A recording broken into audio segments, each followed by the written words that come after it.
নবী যখন কান্না শুরু করছে, আল্লাহ, মক্কার মানুষ বলে গো, আপনি নাকি আমারে ভুলে গেছেন, আপনি নাকি আমারে ভুলে গেছেন।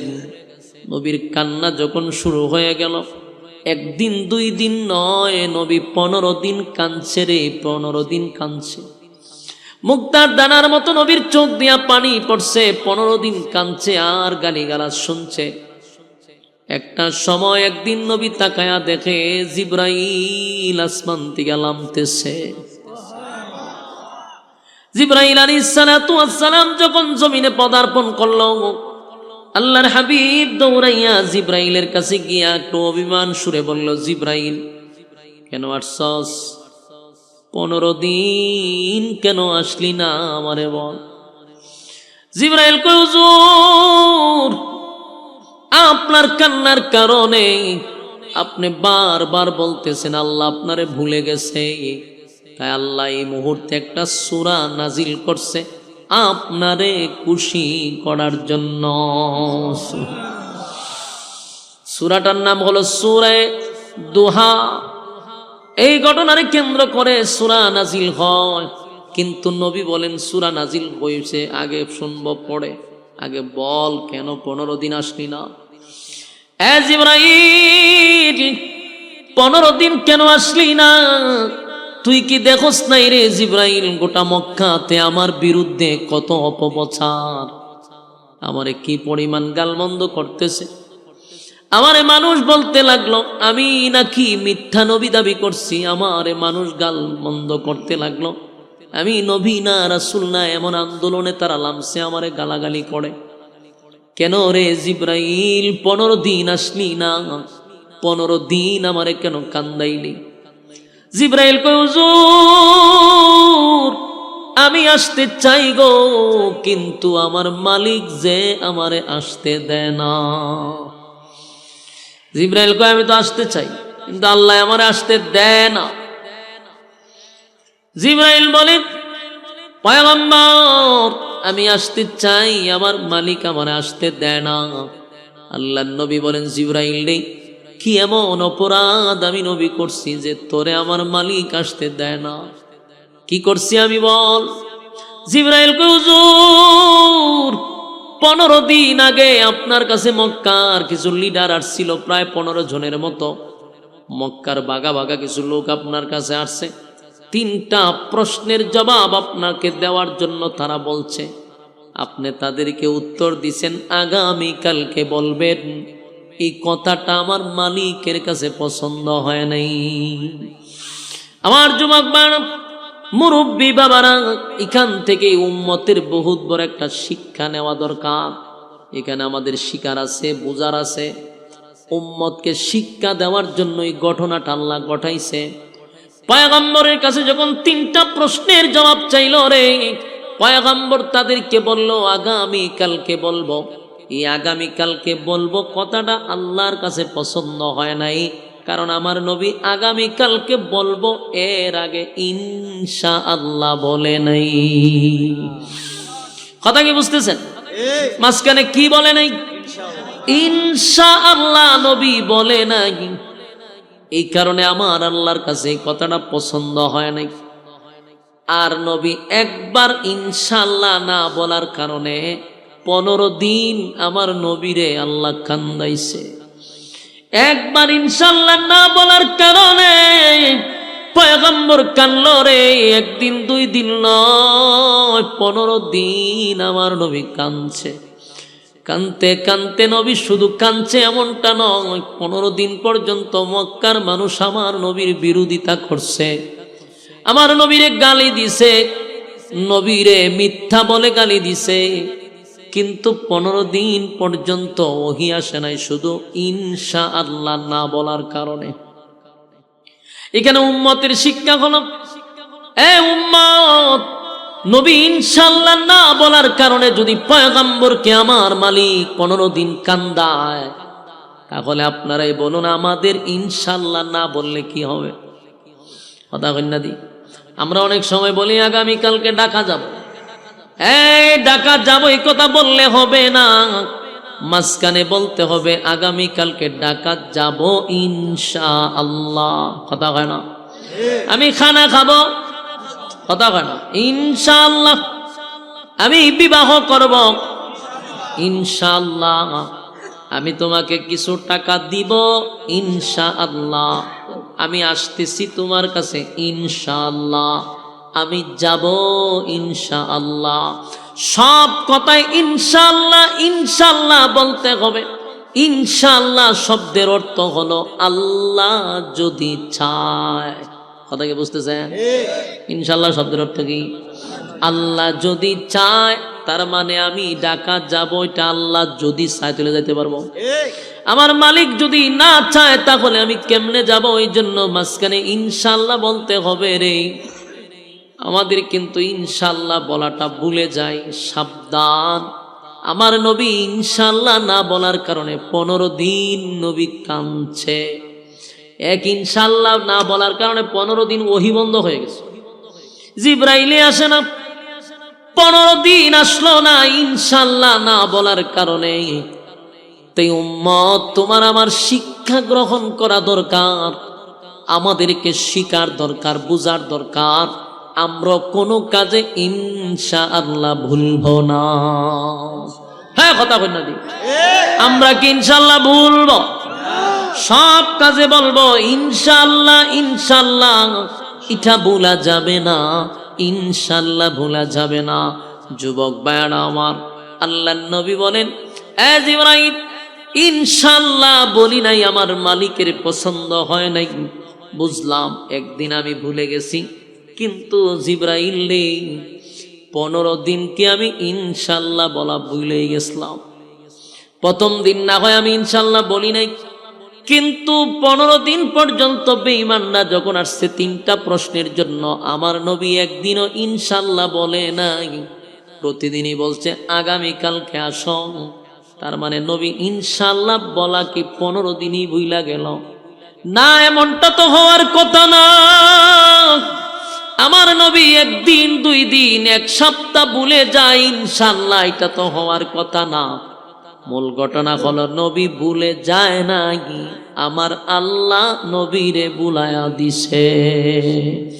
হ্যাঁ, কথা বলি, এটা হলো আমাদের আকীদা।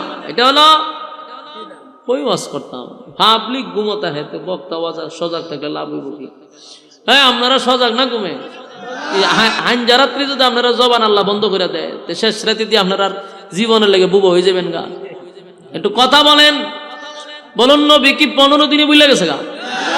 ভুলে নাই, ভুলে নাই, আমার মালিক ভুলাইয়া দিছে। এটা আমাদের আকীদা।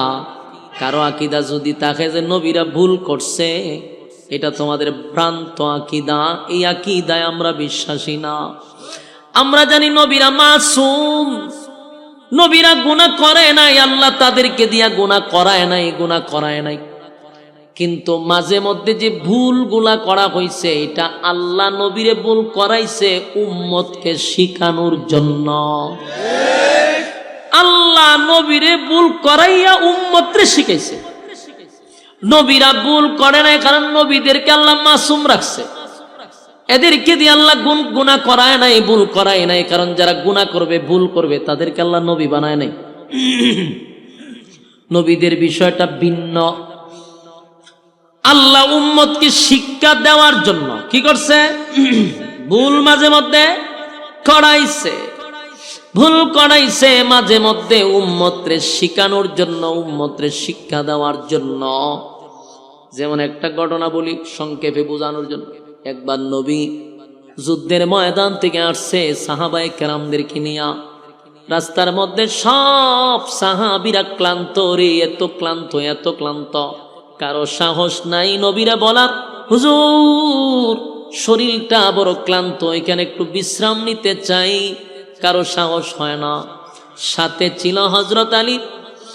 সবাই ইশারা দেয়, আলী রে, নবীর একটু বলো না, আমাদের শরীরটা বড় ক্লান্ত।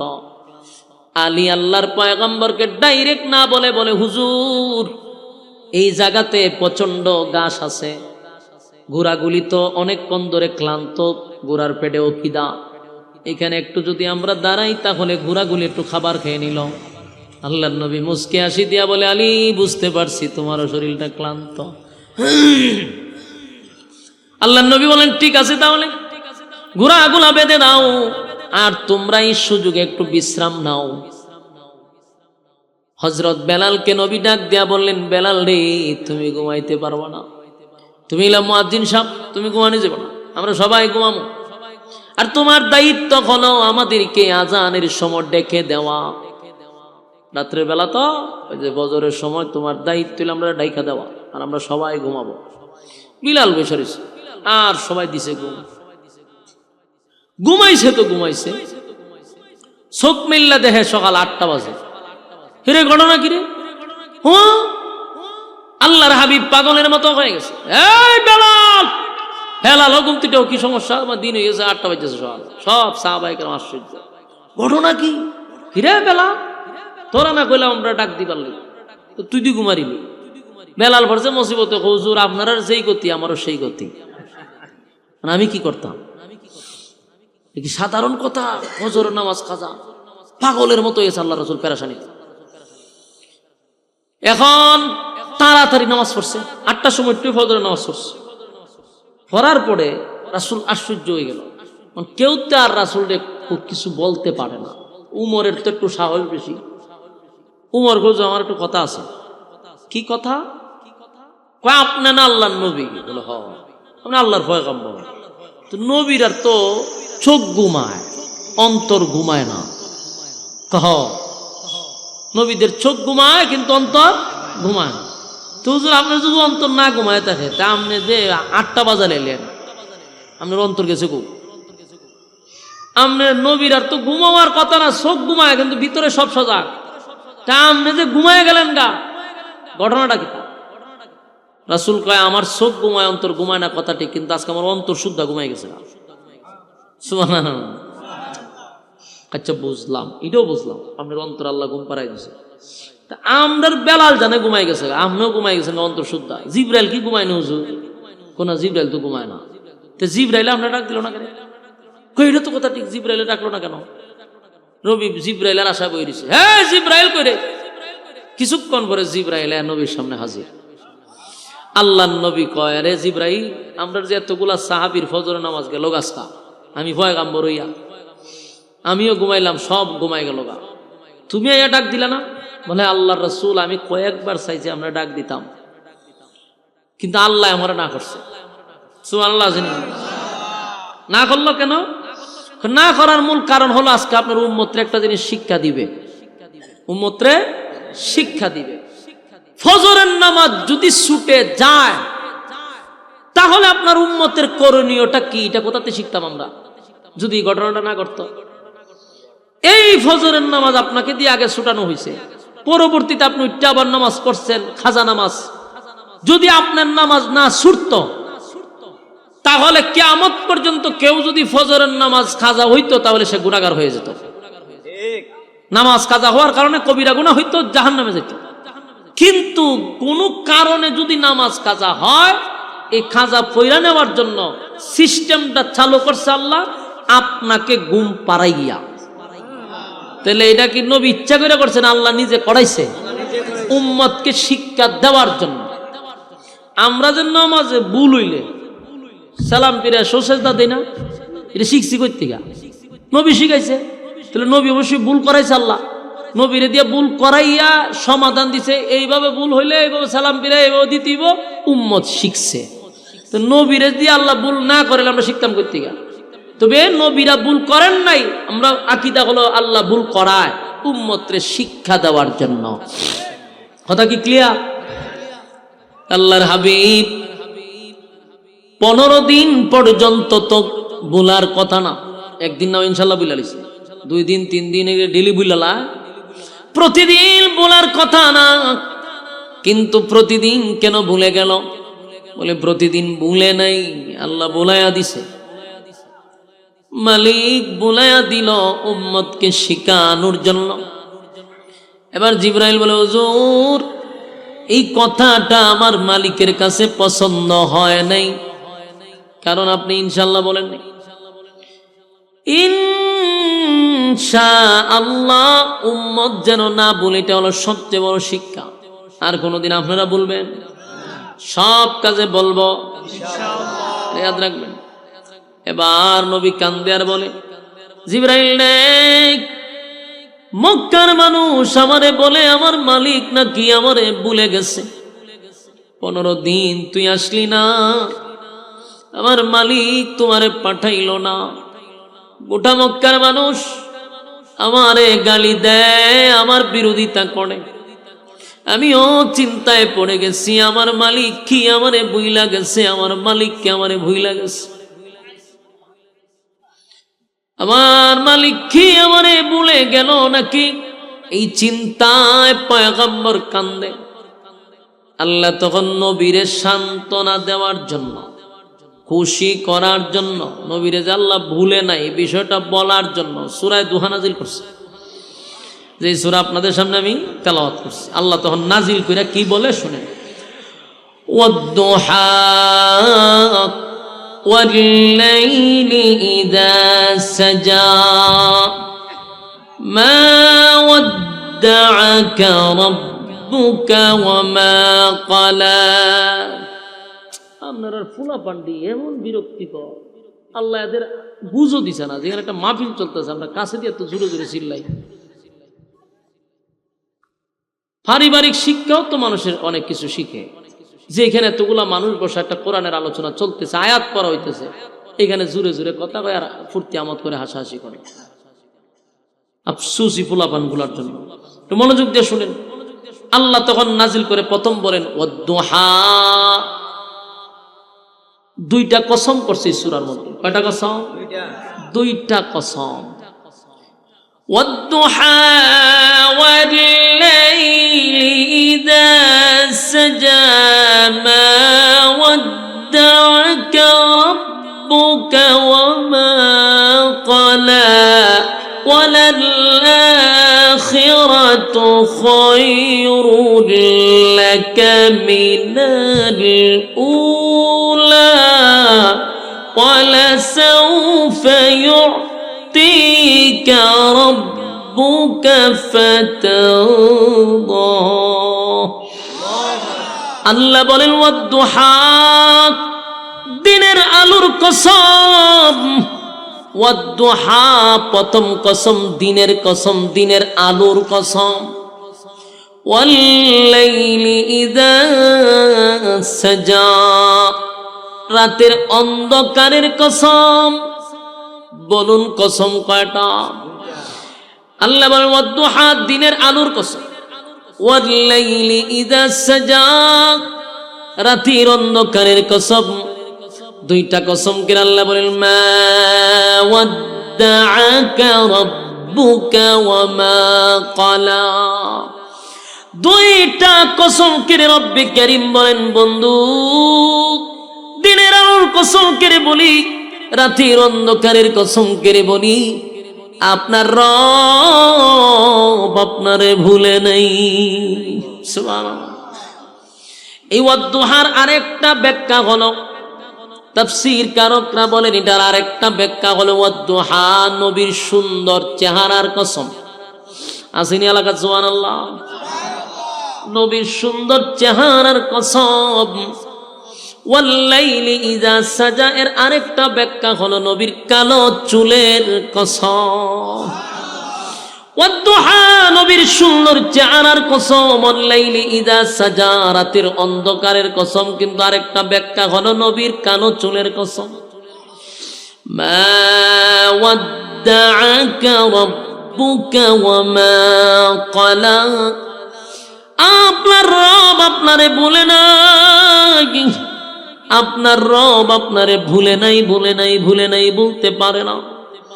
আপনার রব আপনার উপরে অসন্তুষ্ট হয় নাই গো বন্ধু। কারণ আমার নবী কান্দে আর কই মালিক আপনি কি আমারে ভুইলা গেছেন। দুইটা কসম করে বললাম বন্ধু, আপনারে আমি বলি না, বলতে পারি না। আপনার রব আপনার প্রতি সন্তুষ্ট আছে, মানুষের কথা শুনে আপনি মন ভাঙবেন না। আমি আল্লাহ আগে যেমন আপনার প্রতি এর থেকে বেশি মহব্বত করি, আপনার রব আপনার প্রতি অসন্তুষ্ট হয় নাই। ওয়াদ্দাআকা রাব্বুকা ওয়া মা ক্বালা। আপনার রব সন্তুষ্ট আছে। এরপর রব্বে কারীম বলেন ওয়ালাল আখিরাতু খায়রুল লাকা মিনাল উলা। এরপর রব্বে কারীম বলেন ওয়ালাল আখিরাতু খায়রুল লাকা মিনাল উলা। বন্ধু, আপনাকে আমি যা দিছি এটা কিছুই না। দুনিয়ার নিয়ামত আপনাকে আমি কিছুই দেই নাই।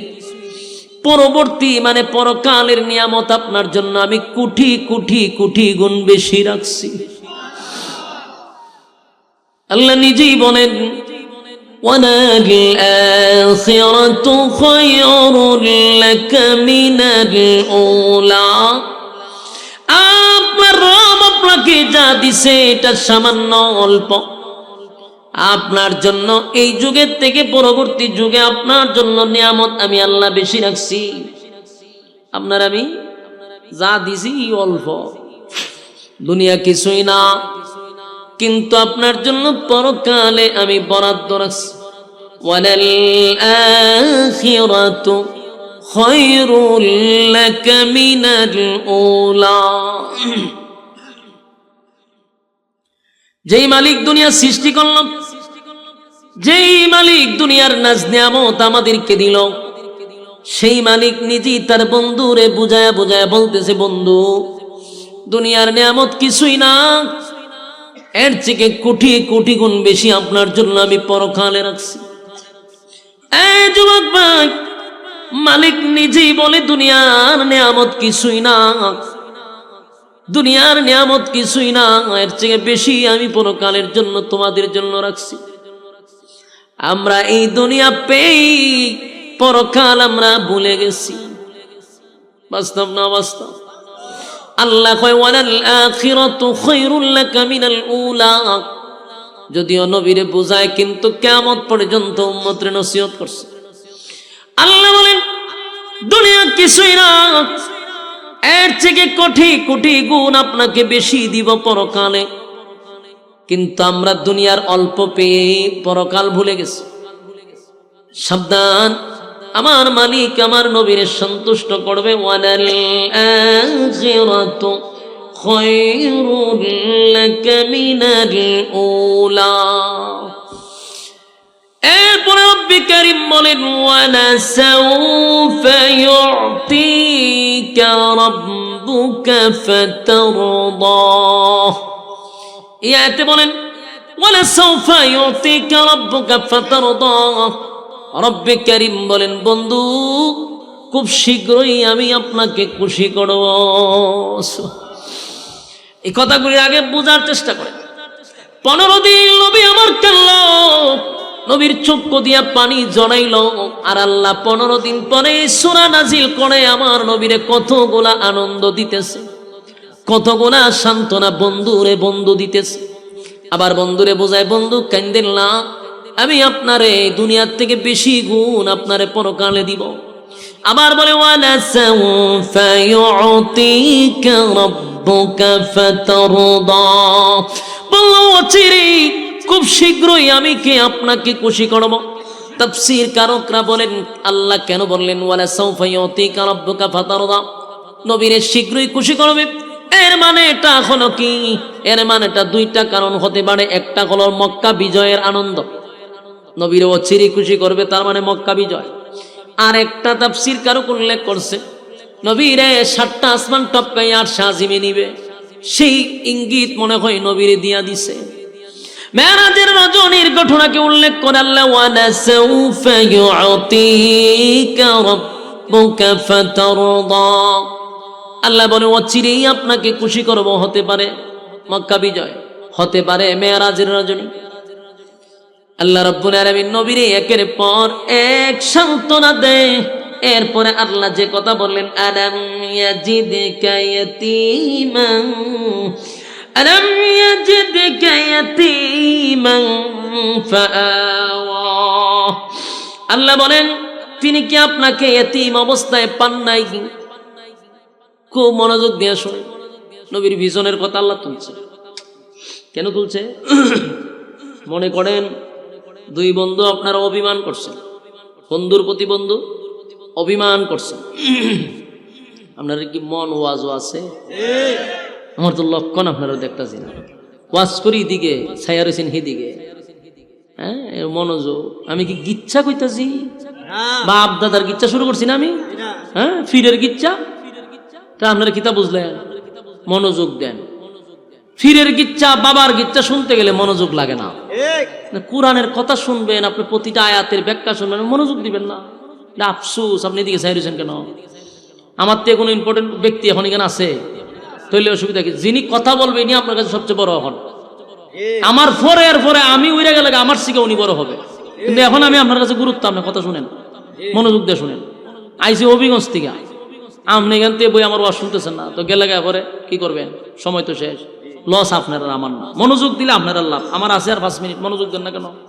কথাগুলি বোঝার চেষ্টা করেন। দুই বন্ধু যদি ঝগড়া লাগে, অথবা ঝগড়া না, শুধু এমনি অভিমান, খুব ঘনিষ্ঠ বন্ধু অভিমান করছে একজন আরেকজনের সাথে। এখন বন্ধু বন্ধুরে খুশি করালে হয়, বেড়া তুই যে কষ্ট তোরে বুঝলে গেছি, তোরে বিপদের সময় আমি উদ্ধার করছি না, তোর রেইনের সময় আমি তোরে টাকা দিছি না, তোর ফাঁসে আমি ছিলাম না, তুই কই আসলি আমি তোরে কই আনছি।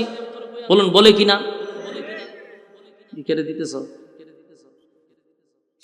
রমিয়া ফাঁকনামি করে। ওয়াজ শেষ হয়েছে না আমার, দেখা গোস উল্টা ফাল্টা ডিসিপ্লিন শুরু করেছেন আপনারা। ওয়াজ শেষ হয়েছে আমার, এখন কাগজ দেখো আপনি ওয়াজ শেষ করে এলাম, সঙ্গীত গাওয়া শুরু করেন।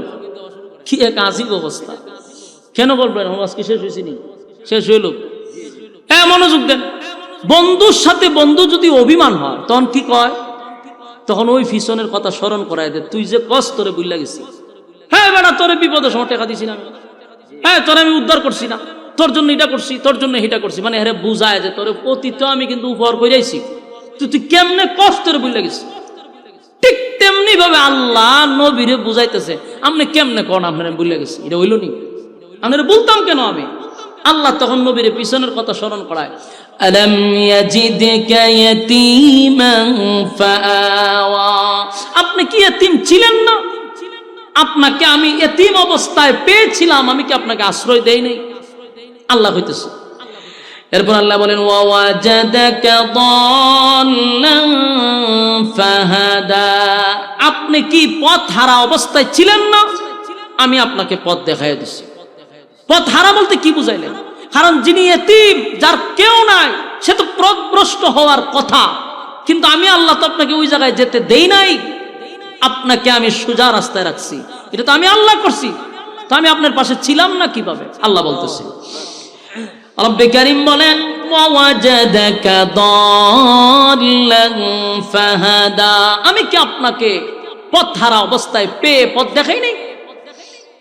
ওয়াজাদাকা আইলান ফাআগনা, এই জায়গাটা হলো গুরুত্বপূর্ণ। ওয়াজাদাকা আইলান ফাআগনা, আপনাকে কি আমি গরিব অবস্থায় পাই নাই? পরবর্তী আপনাকে আমি ধনী বানাই। প্রথম আপনাকে নিঃস্ব অবস্থায় আমি পাই, পরবর্তীতে আপনাকে আমি ধনী বানাই। এখানে একটা বিষয় আলেম ওলামাদেরকে জানা দরকার, এবং আপনাদের এটা বেশি বুঝা দরকার, পাবলিকদের কাছে প্রচার করা দরকার। এই আয়াতটা আল্লাহ বলেন আপনি গরিব ছিলেন, আমি আপনাকে ধনী বানাইছি। বলুন প্রথম কি বলছে? গরিব ছিলেন, পরে কি কয়? ধনী বানাইছি। কিন্তু আমাদের কপাল এত খারাপ, বাংলাদেশে আমাদের কাঠমৌলবীরা শুধু এক ওয়াজ পাইছে, নবী গরিব ছিল, নবীর ফেডো ভাত্তরা ছিল। এই খানদিরা ওয়াজ করে নবী ফেডোর ভাত্তর, নবী গরিব, নবী গরিব। বেটা এটা আগের ফিসটা, পরের ফিসটা আমি ধনী বানাইছি। তো ধনী বানাইছি ওয়াজ করস না কেন? আমার নবী এক সময় গরিব ছিল, ওয়াজ শুনতে শুনতে তো ভাই মগজ পড়ছে গেছে গা। কিন্তু নবীর আল্লাহ ধনী বানাইছে, এই ওয়াজ আর আমরা শুনি না। আল্লাহ নবীরে দেশের রাষ্ট্রনায়ক বানাইছে, নবী দেশের বাদশা ছিল, বাদশা ছিল। সুবহানাল্লাহ। আপনারা অনেক শ্রোতা আছে এইখানের মধ্যে আছে, নবী যে দেশের রাষ্ট্রনায়ক ছিল, নবী যে দেশের প্রেসিডেন্ট ছিল, অনেক মুসল্লিরা জানেই না। জানে খালি নবীর ভেড়ো ভাত্তর আছে। এই ওয়াজ খুব জনমের মতো মুখস্থ হইছে, কিন্তু নবী যে দেশের প্রেসিডেন্ট ছিল, দেশ চালাইলো, এটা জানে না। নবী দেশের সেনাপতি ছিল, যুদ্ধের ময়দানে গেলে উনি নিজেই সেনাপতি হয়ে যেতেন, উনি আবার দেশ চালাইতেন, উনি দেশের প্রেসিডেন্ট ছিলেন, রাজত্ব চালাইছেন। আর আমরা খালি ওয়াজ উনি ভেড়ো ভাত্তর। কিন্তু আল্লাহ এখানে স্পষ্ট বলছে ووجدك عائلا فأغنى, আমি আপনাকে গরিব অবস্থায় পাই কিন্তু আপনাকে আমি ধনী বানাই। সুবহানাল্লাহ। فأما اليتيم فلا تقهر, তাই এতিমের প্রতি আপনি কঠোর হইয়েন না। তার মানে কি, যদি আমরা কেউ গরিব এতিম থাকে এদের প্রতি কঠোর হওয়া যাবে না, এতিমের পাশে দাঁড়াইতে হবে। এতিমদেরকে কঠোরভাবে কথা বলা যাবে না, এতিমদের প্রতি আমাদের কঠোর হওয়া যাবে না।